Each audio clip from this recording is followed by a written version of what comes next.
আজ আমাদের প্রিয় সেই জননেতার দিন। তিনি আমাদের আগামীর কাণ্ডারি, বাংলার এনার্জি, অভিষেক ব্যানার্জি। যিনি কোভিডের অন্ধকারে নিরন্ন মানুষের পাশে দাঁড়িয়েছিলেন কল্পতরু হয়ে। Doctor on wheels, vaccine on wheels করে ভরসা দিয়েছেন দুঃসময়। যিনি প্রবীণদের চরণে অর্পণ করেছেন শ্রদ্ধার্ঘ্য, আর তরুণদের ফিরিয়ে দিয়েছেন সবুজ মাঠ। নিঃস্বার্থে সেবাশ্রয় হয়ে উঠেছে লক্ষ প্রাণের। তিনি নিজেই এক নিঃশব্দ বিপ্লব, যিনি লড়াই শুরু করলে শেষ না দেখে ছাড়েন না। 100 দিনের কাজের টাকা আদায় একটা উদাহরণ মাত্র।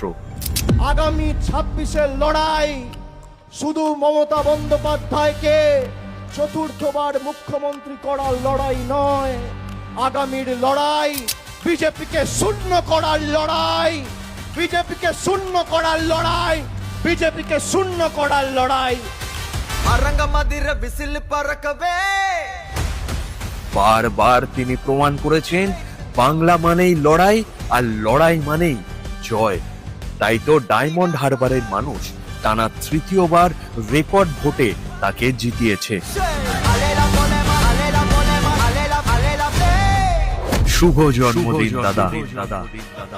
অগ্নিকন্যা মমতা বন্দ্যোপাধ্যায়ের দেখানো পথে আপনার নেতৃত্বে 26-এ বাংলা বিরোধীদের উৎখাত করবই আমরা।